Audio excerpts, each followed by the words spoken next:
Okay, so allow me to introduce po ang ating next resource speaker.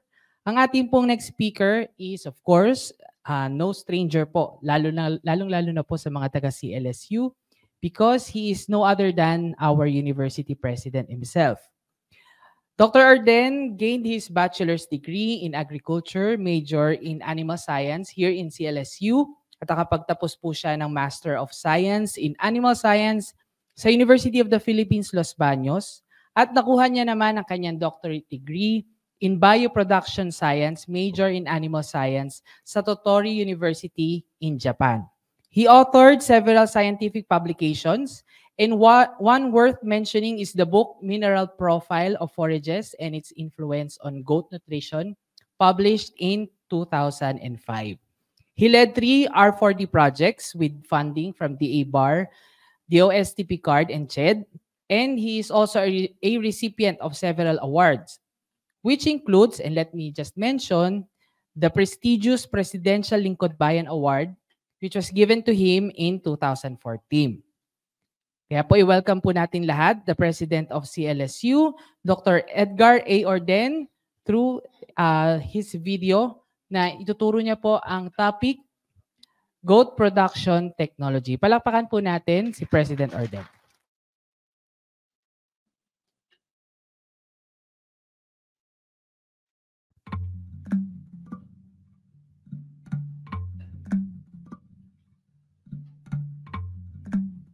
Is the goat industry still a sunrise industry? Let me take you back on how we started in our journey of making goats as one of the most important livestock commodities in the Philippines. Goat in the Philippines is considered a poor man's cow, but a rural asset. It is an integral part of every Filipino farmer's activity since time immemorial. Therefore, its potential of contributing to poverty alleviation and malnutrition, food security and sufficiency, and employment generation in rural communities is eminent. As sources of meat, which we refer to as chebon, and milk, which are considered to be a healthier and the most economical alternative for meeting the protein and nutrition needs of Filipino families, goat raising now positions itself to be profitable business due to its high demand, not only from the local, but also from the global market. However, with much promise in the industry, there are still persisting issues and challenges being faced. Although goat raising may sound to be economically beneficial, its full potential has not been realized. In records, the supply of goat meat and milk does not satisfy the market demand, and therefore, there's a need to produce better and more goat stocks for slaughter and dairy. Also, there are many misconceptions about goat and goat meat in general. One is that it smells goaty, or in Tagalog, we call maanggo, identifying it to be the least popular livestock. These misconceptions may hinder in making goat products a household staple in this country. And though many are interested in goat farming in the Philippines, did you know that one of the main problems of the goat raisers is the inadequate supply of quality feeds in the market? It is because most of the available commercial feeds are intended for other livestock. On top of this is the insignificant support of the government for goat research and development, and studies on goats are generally fragmented, resulting in compromised productivity despite some interventions. With these precedents, we at Central Luzon State University are always inclined to providing solutions and be a forerunner in elevating the importance of both R&D in agricultural sustainability from technology generation, validation, transfer and promotion, utilization, to commercialization. These are made possible with the establishment of the Small Ruminant Center in 1985, one of the specialized R&D centers of CLSU. Recognized as a national lead center for goat R&D, the Small Ruminant Center serves the primary facility in developing, promoting, and commercializing technologies, and also producing quality stocks while mainstreaming the goat and sheep industry in the country.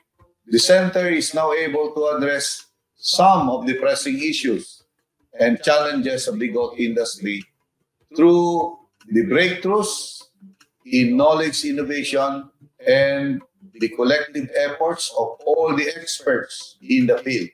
And so, in its continuous pursuit to develop technologies that will ensure an increase in productivity and profitability, the Small Ruminant Center has focused its research on goat breeding, health, feed resources, and nutrition.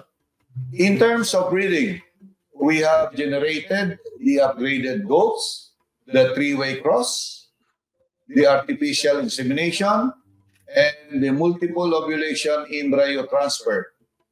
The upgraded goat as well as the three-way cross technologies were developed by the Small Ruminant Center as an intervention to increase the size of our native goat and eventually improve their productivity. The upgraded goat is part of the genetic improvement program where we infuse exotic bloodline, particularly the Anglo-Nubian.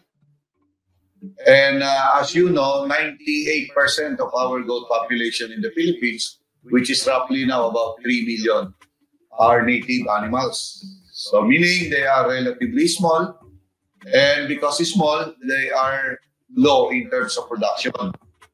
They produce less meat, they produce less milk. So we try to increase the size of this animal by introducing an exotic bloodline, mainly the Anglo-Nubian. So we produce the F1, a 50% native and 50% Anglo-Nubian. So that's the F1. So we again backcross for the second filial generation and attain 75% Anglo-Nubian and 25% native. And then the third filial generation, we again backcross using the Anglo-Nubian. So we have now an F3 upgraded animals, which are mainly 30% bigger in terms of body size. And we also found out that the F3, which is the maximum exotic inheritance, is that level where we cannot backcross it again with an Anglo-Nubian. So what we did is the F1 crosses, we breed it to another bloodline. This time, a slaughter goat, the Boer. We cross the F3 crosses to the Boer and produce a three-way cross. You have a 50% Boer, and the remaining is the Anglo-Nubian and the native. Now, how much improvement we have attained? We have attained about 32% improvement from the F3 crosses, which we cannot expect if we are going to backcross it again with an Anglo-Nubian. So the three-way cross is an answer for that limit where we say maximum exotic inheritance, where we go with the basic principle of breeding, where we cannot go beyond that. So what we did is to come up with a new breed line, which is called three-way cross. So in effect, we develop an animal which is bigger with the full 50% characteristic of a bower goat, which is a meat type animal, and relatively bigger than the F3 crosses. And now, the three-way cross are being used as the main raw material for producing commercially,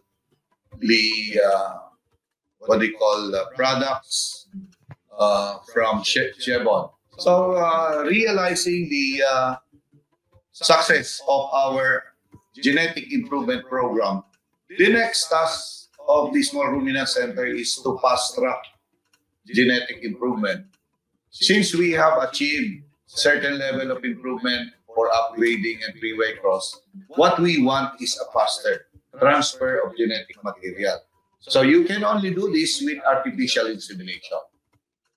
So at the ground level, we produce offsprings, upgraded offspring with AI technology. But you know, this intervention do not reach not even 50%. So some farmers usually prefer the natural way. And also the center was successful in coming up with the biotechnology, the SOET and the MOET.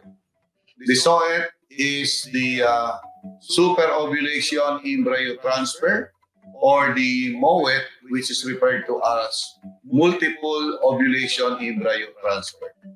The AI is to extend further the usefulness of the bag. The SOET and MOET is to extend further the usefulness of a genetically superior female breeding animal. So instead of producing 2 offspring per ovulation, this genetically superior female can produce 4 or 5. Although we were able to successfully produce offspring from the biotechnology called MOET, it is not financially viable because the cost is too much. And we were able to do that because of an agency that funded the research. So proving that we can do, if they can do that with cattle, we can do that also with goat. And we are very proud to tell you that the Small Ruminant Center is the first center here in the Philippines to do and produce a multiple ovulation embryo transfer goat kids. And in order to safeguard the health and survival of the goats, we have the sustainable parasite control. As mentioned a while ago, the sustainable parasite control is the focus of our health and survival intervention. Why parasite control? Because our data at the Small Ruminant Center point out to the fact that 80% of the mortalities is due to parasite. We strongly believe that solving the parasite of the goat will increase their survival. Because our data also points out that when the kids are about 4 to 5 months, that is where the kids are very susceptible to parasite, especially when the kid goes with the mother during grazing. So what we did is to come up with a sustainable parasite control intervention. And one of which is the rotational grazing. So meaning to say that the animal or the herd will stay in a one paddock, and within 3 days, it has to be transferred. Now, the basic principle of that is that the egg of the worm that goes within the pieces will hatch within 5 to 7 days. So therefore, we move the herd before the egg hatches to become larva. Because the infective stage of the parasite, the paddock rotation is an intervention to cut the cycle. So the egg will be present in the feces when the animal defecate, and once given the proper condition, then it will hatch to become a larva. But by the time it hatches, the herd should be on the other paddock. So they cannot infect the animal anymore. Then another intervention that we, as a component of the sustainable parasite control, is the findings that there are some naturally occurring anthelmintic properties among the feed resources that the animals are consuming, such as the legumes. We found out that this leguminous crop, particularly ipil-ipil or Dilocaina and Gliricidia sepium, another one is Indigofera, do have anthelmintic properties. And this is associated to the presence of condensed tannin.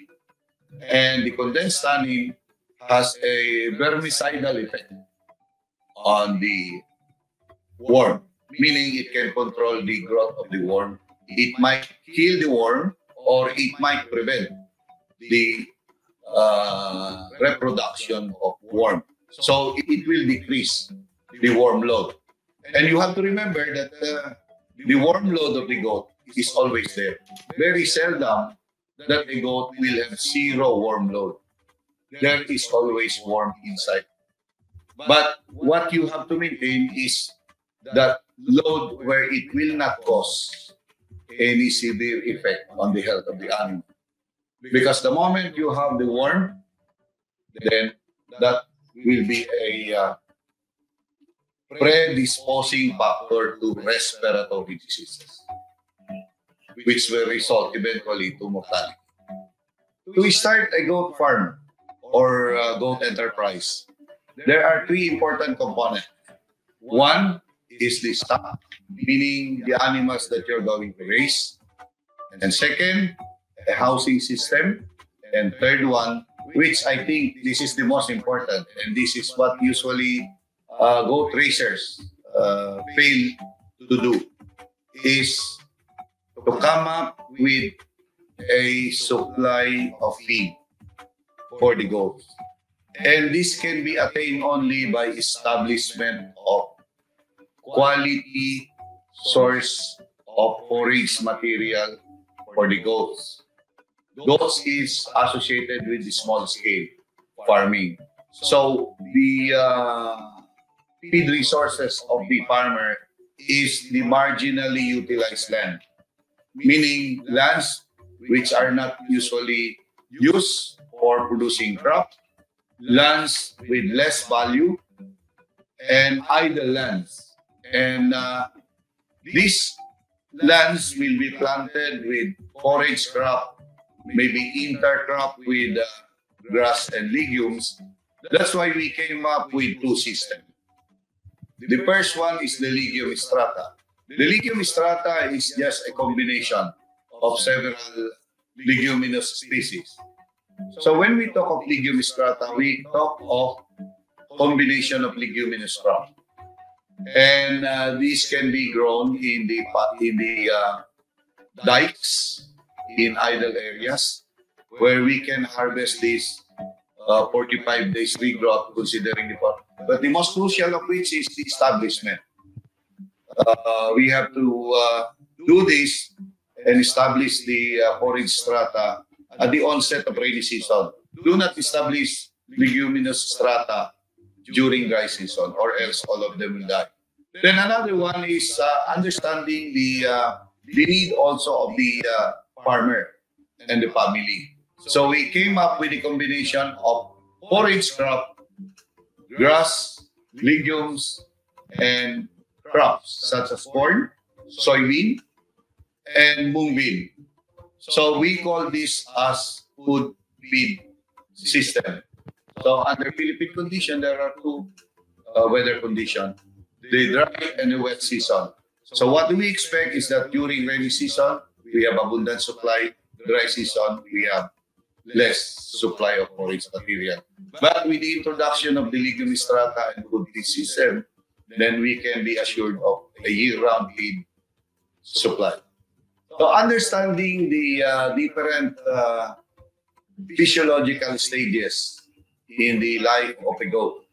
So from kid to a mature, productive, or reproductive animal, we understand that there are critical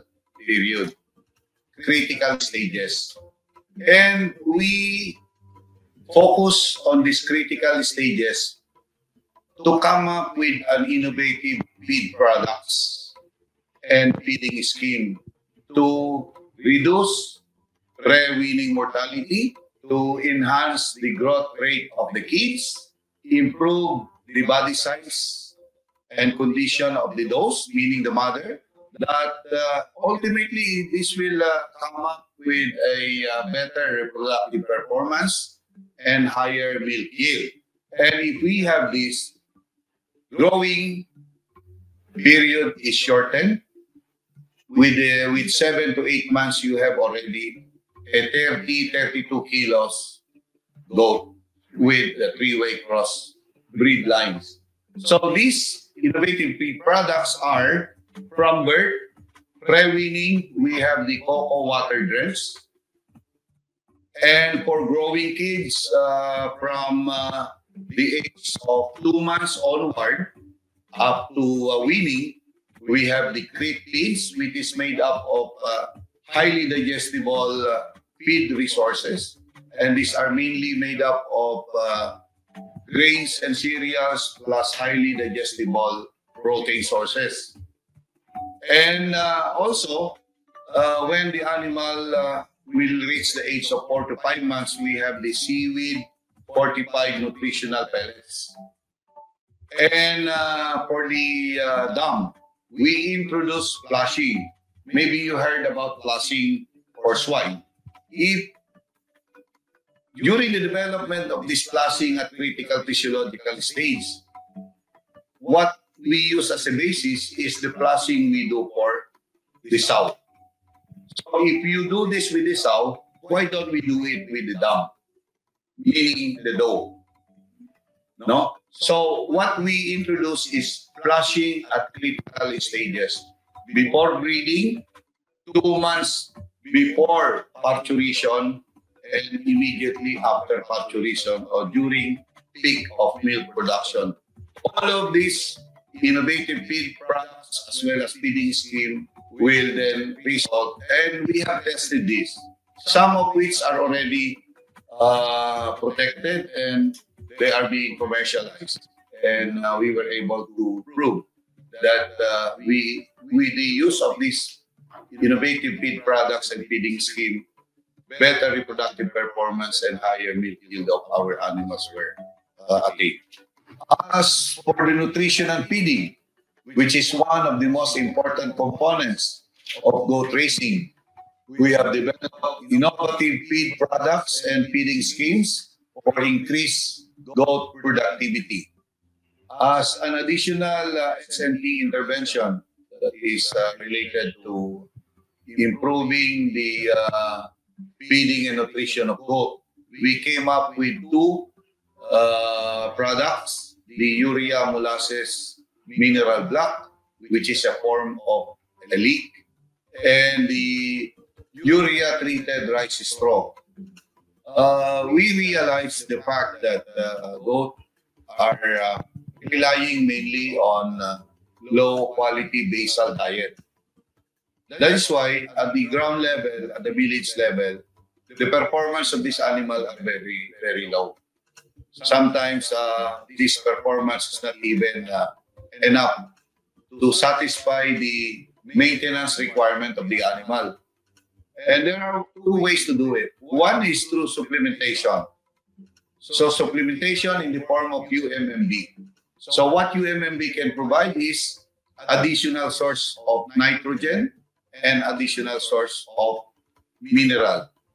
So in other words, we are trying to supplement the needed amount of nitrogenous material to the animal so that they will get the needed nitrogen or protein requirement for maintenance level. We are not saying that this UMMB leak will provide to sustain higher productivity. Maintenance alone will do it. Then the other one, aside from supplementation, is the improving the quality of the basal diet, which is the rice straw. So in this case, we treat the straw or the hay with urea and molasses. This one now is not a form of a leak. We improve and we put additional nutrient in the straw. Straw will be treated with urea and molasses, and the straw will be fermented for 21 days prior to picking. All of this intervention will improve the nutritional condition of the mature animal. As mentioned a while ago, that the supply of feed resources are highly dependent on the availability of moisture. We came up with an intervention that will solve the chain-like trend in the availability of forage material, wherein during the dry season, we have efficiency, while during rainy season, we have a surplus. So we think of a way on how to harvest the surplus and put it in the deficiency to come up with a year-round feed supply. However, we have to understand that these forage material are highly perishable. Less than 18%, sometimes less than 15% dry matter only, mostly water. So what we did is harvest the surplus during the rainy season and process. So what we think is to come up with an intervention, an SLT, that will prolong the storage life of this forage material when after harvest. So we came up with a pelletized feed for goats. We call S-feed. And we came up with a portable pelletizing machine that is suitable for a small-scale pelleting. So we were successful in coming up with this machine. And after that, we formulated a ration which is made up of more than 35% legumes, grains, molasses, and mineral supplement rolled into one. So we came up with a pellet feed for goats. And this one solved the problem of feed scarcity during dry season. And with pellet feeds, we can store this feed for 4 months. So good enough to last for the dry season feeding from the time of harvest during wet season. I would like to highlight that some of the technologies I mentioned are already protected through the issuance of the certificate of utility model or patent from the during the rainy season and process. So what we think is to come up with an intervention, an SLT, that will prolong the storage life of this forage material when after harvest. So we came up with a pelletized feed for goats. We call S-feed. And we came up with a portable pelletizing machine that is suitable for a small-scale pelleting. So we were successful in coming up with this machine. And after that, we formulated aeration, which is made up of more than 35% legumes, grains, molasses, and mineral supplement rolled into one. So we came up with a pellet feed for goats. And this one solved the problem of feed scarcity during dry season. And with pellet feeds, we can store this feed for 4 months. So good enough to last for the dry season feeding from the time of harvest during wet season. I would like to highlight that some of the technologies I mentioned are already protected through the issuance of the certificate of utility model or patent from the IPO Philippines, or Intellectual Property of the Philippines. Meaning to say, it has undergone the first stage of commercialization, particularly the SP, where one agricultural cooperative is now commercializing it. With all of these available technologies, it is our goal at the center to bring forth and teach this not only to students, but also to other stakeholders, especially the farmers, researchers, and extension workers.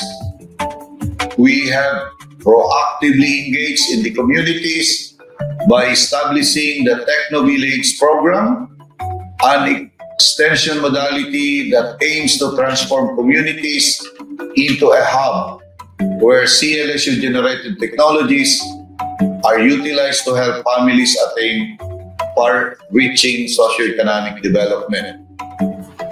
And GOAT, as one of the components of the TVP, is being promoted as a viable enterprise that contributes to the continuous societal and economical development. In fact, we have been catering to several farmer beneficiaries. For more than 2 decades, the SRC have been implementing programs and projects that prioritizes technology transfer and promotion and commercialization. These include the following: increasing farm household income through the establishment of community-based dairy goat enterprise, a CHED Dare to Research Grant, and the Let's Do Business, a project funded by the Department of Science and Technology, PCARD. Another one is the Farmer Livestock School on Goat Enterprise. And finally, the Rural Enterprise Development through innovative goat production system. Aside from this, we have partnered with the farmer cooperative, specifically the Apayao Livestock Agricultural Cooperative, for the commercialization of SP for its mass production and contribution, and also signed a licensing agreement with a private individual for the fabrication of portable pelletizing machine. These are just a few of our many noteworthy program and projects, though there is still a lot more to do. Through our innovations and interventions, we were able to somehow contribute significantly to the goat industry with increased productivity, reduced labor costs, improved growth rate, increased milk yield, and ensured sustainability of year-round feed supply. This is our impact. Though we do not know what lies ahead for the goat industry, we at the Small Ruminant Center, Central Luzon State University, will continue to take on the challenges as we intend to explore more opportunities for goat R&D to roll out rapidly our technologies to many more communities, and to intensify and amplify our impacts on the ground. For the goat production, as one of the best options. For goat enterprise, as a profitable venture. For the goat raisers, as a contributor to socioeconomic development. For the goat R&D, as a government priority. And for the goat industry, as a magnified, localized commodity.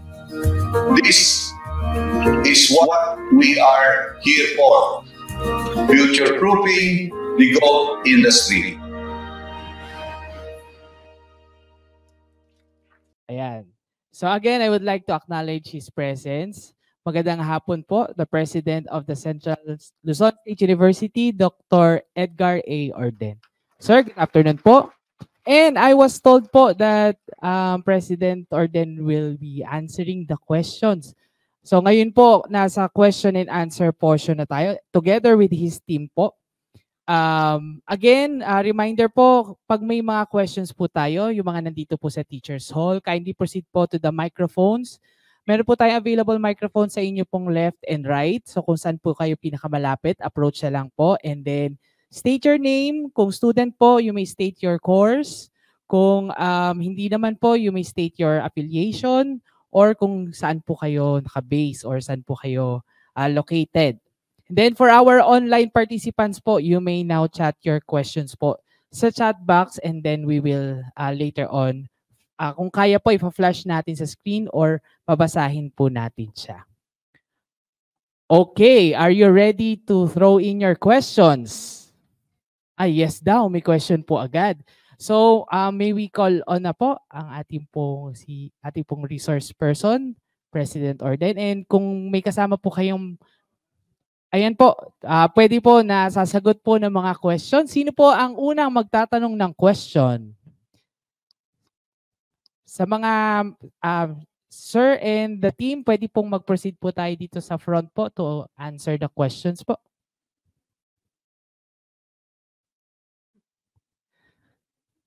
Any questions po from our audience? Taas lang po ang kamay. Kanina parang ang dami nag-yes. Bakit nasaan na? Okay. So our first question.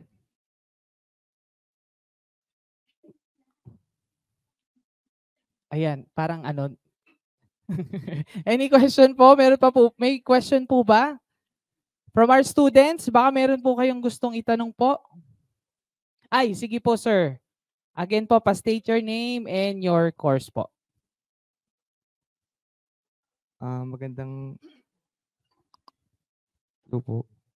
Magandang tanghali po sa ating lahat. Ako po si Jerome Kapingjan po from CLSU Visa Best Students po.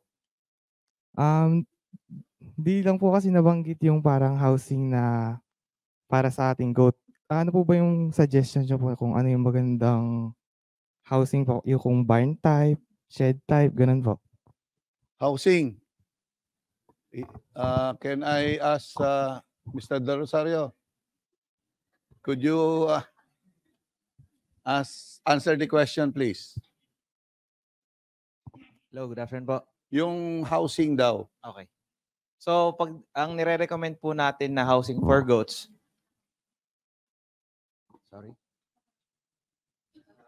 sa harap. Housing.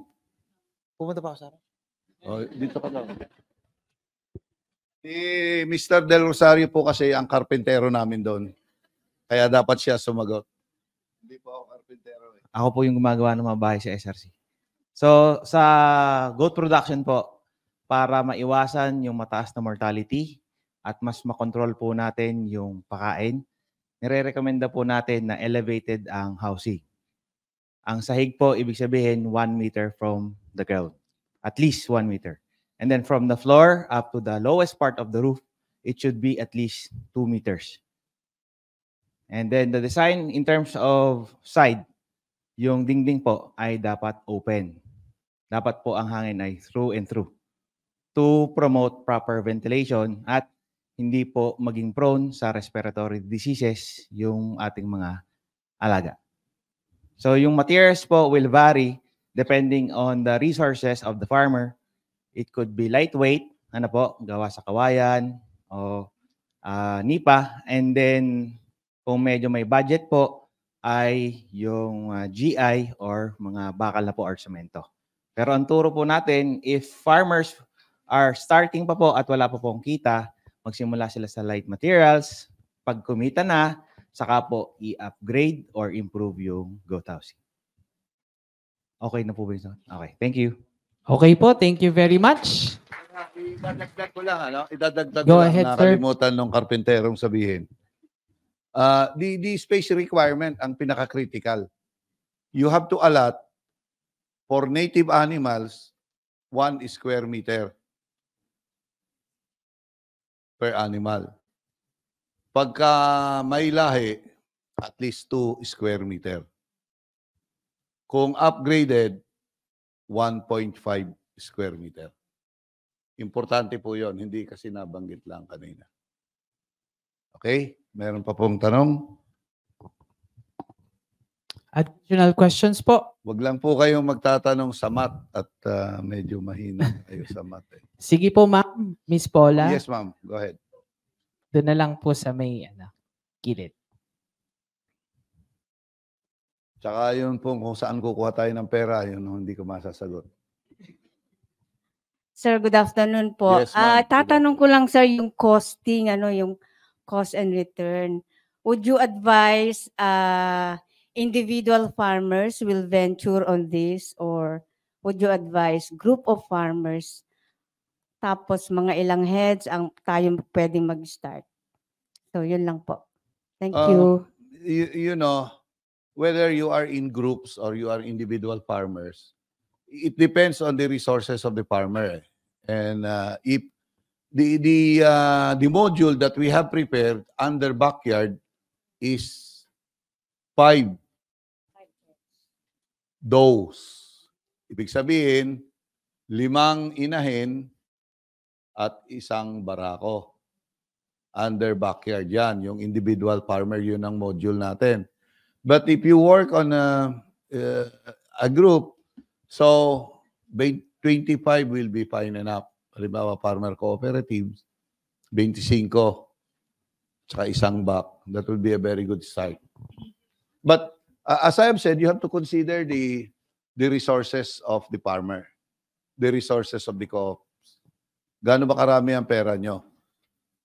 But what I can advise is that, alam nyo, maraming nag-goat farm nung araw. Ang problema nitong mga goat farmers na to, nung una ay, karamihan sa kanila ay ang tawag namin ni Dr. Cruz. Si Dr. Cruz po yung aking boss noon. Nasa Small Ruminant Center ako, doon ako nanggaling when I am still with the academe. Ay weekend farmers. Now, what do we mean by weekend farmers? These are private individual who has the money and they are capable of investing millions for goat farming. And when I say millions, hindi lang po 50 million, hindi lang 100, hindi lang 10 million, more than that. The problem is that they fail to consider the basic requirement for goat farming, ma'am. And what are these? Feed is number 1. May ipapakain ka ba? Pangalawa, mabibigyan mo ba ito ng magandang pabahay para hindi maulanan, hindi mainitan? So, most of them, they have money. Nag-import pa sila. And Ma'am Juby Datuin, who is here in front, was one of our partner from DA. Ito po. Dating provincial agriculturist po itong si Ma'am Juby ng DA sa Region 1. Nakabase po yan sa San Fernando, La Union. So, kung marami silang pera, nag-import. And you know how much this animal cost during that time? 70,000 each. Lalo na po yung craze ng Bower. Ang dami po nilang in-import. So, nag-import sila, dumating ang importation, hindi naka-ready. Walang ipapakain. So, habang nandun yung kambing, nagko-construct sila ng building, naulanan, naarawan. Anong nangyari? Nagka-problema. Maraming namatay. Nung marami na po silang problema, sa kanila kami naalala ni Dr. Cruz, dumating sila sa Small Ruminant Center at naghahanap na ng tutulong sa kanila. So that is a perfect example of a wrong way to do goat farming. So, my advice is first, make sure na may ipapakain ka. Kagaya nung diniscuss ko kanina is establishment ng pakain. So, if you have 25 those, pag meron kang 1 hektarya na established forage pasture area, that will be enough. So, ganun lang po, ma'am. Yes. Thank you very much po. Sir, may mga several questions lang po Yes, tayo coming sir. from our online participants. So allow me to read on Yes. behalf of them po. First is how to avail the pelletizing machine daw po and how much would it cost? Okay. The pelletizing machine is already a technology that we have rolled out. Hindi na ho kami ang nagmamanufacture niyan. Meron po kaming binigyan ng lisensya para mag-manufacture private. And I don't know the cost now, siguro mga magkano na? 53,000 daw, according to Mr. Del Rosario. At alam nyo, ang natatanggap na lang po ng CLSU dito ay yung royalty. Yung 3% yata for each. Kung 53,000, 3% goes to, not to Edgar Orden, but to CLSU. Because remember, lalo na sa mga estudyante, I would like to tell you that the technology we develop here in CLSU is not owned by the inventor or the researcher. The technology is owned by the university. So therefore, pagka may sale, ang royalty po napupunta sa CLSU. So kung gusto nilang mag-order, pwede namin silang tulungan, kukontakin si Mr. Del Rosario, and then i-connect namin doon sa fabricator. Okay po. Thank you po. Yeah. The second question po, mapa-flash po ba natin sa screen? Ayan. From May I ask Rob about Roy E. the silage kung pwede? Kung pwede rin gawin po kung walang pelletizer at para na rin sa excess fresh forage during rainy season. Yes, pwede naman. Kaya lang, kung ako lang ang magre-recommenda at magsa-silage tayo, ang problema kasi sa silage production, sa ibang bansa, workable yan, very workable, sapagkat haharvestin mo yan during summer. Because you grow the forage, you cannot grow forage during winter. Tama? So you cut it, patapos na yung middle of summer, tutuyuin mo, i-imbak mo, or in their case, ilalagay sa silage. Now, in our case, kailan ba maraming damo? Kagaya nung sinabi ko kanina. Maraming damo pag tag-ulan. Tama? At pag pinutol mo yung damo, madaling masira. Kung ilalagay mo yan at isa silage, pwede din naman. Kaya lang mas matrabaho yan. At mahirap i-maintain yung quality ng silage. Madali kasi yung masira at mabulok. Although pwede. Ang ginagawa namin ni Dr. Cruz noon, ang silage namin, ang aming silo is the container. Yung blue na drum. Yung plastic drum. Kaya lang medyo may kamakalan din yun kasi. We harvest, ang ginagamit namin nung silage material ay yung mais. No? Yung forage mais. So we harvest the forage mais, chop it, put some molasses, then ilalagay po namin doon sa silo. Isi-seal namin yon, and then after 21 days fermentation, then pwede nang ipakain. Okay, sir. Next question po. Mula po sa Facebook. Sa pagturok po ng vitamins, gaano po kadalas at tuwing kailan? You know, parang sa tao rin yan eh. Vitamins is just a supplement because it is expected that we get all of these elements, vitamins, mineral, etc., from the food we eat. But when you want higher productivity for your animals, gusto mong maraming gatas, gusto mong mas maganda yung anak, yun yung nagbibigay tayo ng vitamins and mineral. And if there are challenges in the farm, kagaya ng babagyo, kakaunti ang nakakain nila, so that's the time you have. Remember, yun pong vitamins and mineral, hindi yun nagbibigay ng sustansya na energy. Wala nun. Hindi rin yun magkukos ng growth. Because there are only two things. No? Energy and growth. Both of them cannot support growth and energy generation. So vitamins and mineral is just needed when there is an extreme challenge at kung yan ay buntis. Yun lang po ang practice namin sa Small Ruminant Center. Pero kung growing animals, madalang kami magbigay ng vitamin because that will be an added cost. Okay po. So last two questions na lang po siguro dahil sa ating limited time. Sir, sabi po from Facebook din, narinig ko kanina sa presentation na 80% pa rin ang mortality, lalo na sa mga batang kambing. Until now, ganito pa rin po ba ang situation? Tama ba yun? 80%? 80% po. Wala pong yatang ganong 80%. Ganito po yung datos namin noon, 30% ang mortality pre-weaning. Ang ibig sabihin ng pre-weaning is bago maawat, maraming mortality. Kaya yung ginawa naming intervention, SNT intervention, ay to address the high mortality bago awatin. Kaya kung makikita nyo, yung aming ginawang intervention ay pag maliit siya, buntis, hanggang sa mag-lactate. So the intervention is continuous intervention. Hindi lang minsan. So we try to reduce mortality by providing the best quality of feed material.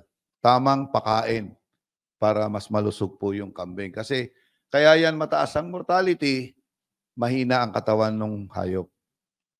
Bakit hihina ang katawan ng ating maliliit na kambing? Pag walang makuhang gatas. So they will be very weak.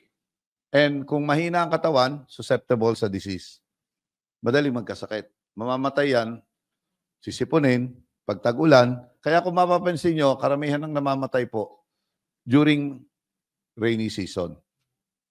But during summer, wala masyadong problema. Okay po. So we can entertain one more questions mula po sa ating audience dito sa Teachers From Hall. the students, I want question from the students. Ayan po, special request po. Yeah, from the students, if there are some question from the students. May plus points ba, sir? Meron. Oh, meron daw. Oh, tanong na. Isa na lang to, last na to. Ayan, okay. May matapang na, Yeah, sir. Go ahead. May plus daw may plus, sir. Yeah, and alam nyo, dapat yun yung mga estudyante, I would encourage you to ask question to your professor. Para alam nyo kung alam niya yung tinuturo niya o hindi. Baka hindi niya rin alam yung tinuturo niya, so you should know. And you can only test that by asking questions. If really they know what they are teaching. Go ahead, sir. Good afternoon po, John Pernuncio from BS Abe po. From? BS Abe po. BS? BS Abe po. Abe, engineering. Yes po. Yes. Ang question ko po is, meron po tayong upgraded goats, di ba, sir? Meron tayong? Upgraded goats po. Yes, we have.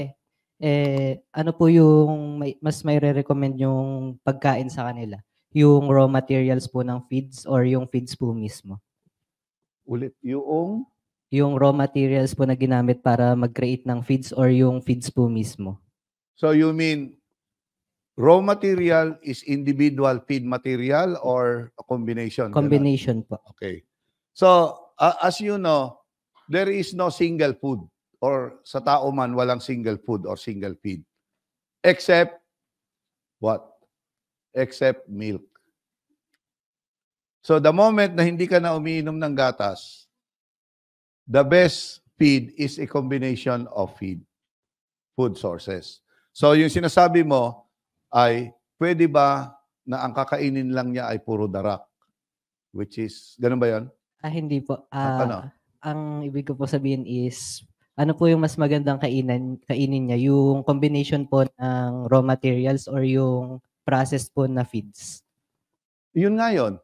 Because when you say, sir, na raw material, individual feed material yon, tama? Apo. Darak, soybean, grains, cereals, etc., etc. Yun yung raw materials. Kung pagsasama-samahin mo ngayon yun yung process. That's why my answer is, if you will just feed the raw material like straw, yung rice bran, puro darak lang yon, it is just a source of energy. Wala kang source of protein. Parang kayo, kumain ka na ba, sir? Apo. Anong kinain mo, sir? Pork steak po. Ha? Pork steak po. Ganda? Sana all. Ano daw? Pork steak daw po, sir. Pork steak. Okay, very good. Siguro, anak ka ni Lucio Tan. Hindi po. Kasi ako ang kinain ko doon kanina ay nilagang cabbage at saka munggo. Before I came here, kasi katatapos ng interview ko sa DWNE. So, at saka, maliban doon sa pork steak. Rice po. Rice. Bakit kinailangan mo ang rice? For energy po. Correct. So, ibig sabihin, hindi kompleto yung feed mo, yung kinain, kung puro pork steak. Maliban sa pork steak alone will be very expensive and costly. So, kung i-compare natin yan, sir, do sa sinasabi mong processed food o mixed food, the base diet of what you have taken for lunch today is rice. Kasi yun yung marami. Gano'ng karami? Ilang cups? Hindi ko po alam. Unlimited. Hindi po. Unlimited. Sa ibig sabihin, pinakamaraming kinain mo ngayon ay energy source. Because you are still young, you need a lot of energy. Yes po. Pero ang suggestion ko, being a nutrition, kasi nutritionist kasi ako, kumain ka ng maraming protein para tumangkad ka pa. Thank you So po. the pork steak makes the whole diet na tinatawag mo. So yung individual raw material cannot be considered as a complete one. What you have taken as rice and pork steak is more or less a diet which is complete. Thank you po. Okay, thank you very much. Parang naging consultation, sir. Maraming salamat po sa mga nagbigay ng mga tanong. Marami pa pong questions. Maybe we will take note of them and then we'll refer it to the team na lang, sir. Yes, team niyo po para they can answer. masagutan din po sila.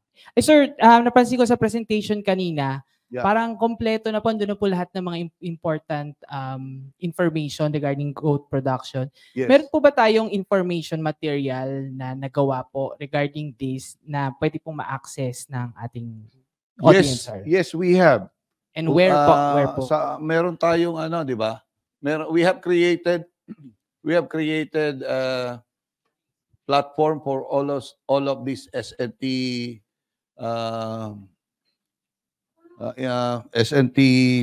the technologies that we have developed. Meron So the team of the Small Ruminant Center will provide you where you can get all of these technologies, in the Yes, sir, para ma-share din po namin doon sa mga interested. Yeah, meron tayo niyan Opo, I'm sure po after this marami pa pong magtatanong niyan, so baka pwede po namin sila mabigyan ito mga information materials po. Yes. We are very willing to give you that, and if you want additional information, then you just get in touch with our staff at the Small Ruminant Center. Okay po. So, thank you very much, Yeah, sir. And we okay. would like to give you the certificate of appreciation and the token as well. Allow me to read the citation po. Bureau of Agricultural Research awards this certificate of appreciation to Dr. Edgar A. Orden for sharing his invaluable knowledge and skills in his topic titled Gold Production Technology, given the 16th day of August 2023 during the National Agriculture and Fisheries Technology Exhibition with the theme Shaping Agri-Fisheries Technologies for a Better Future, held at Teachers Hall, CLSU, Science City of Muñoz, Nueva Ecija, signed by our Director, Junel B. Soriano. To award po is the Assistant Head of the Knowledge Management and Information Systems Division, Ms. Evelyn Juanillo. Yan. Tingin na lang po kay Ma'am Leia.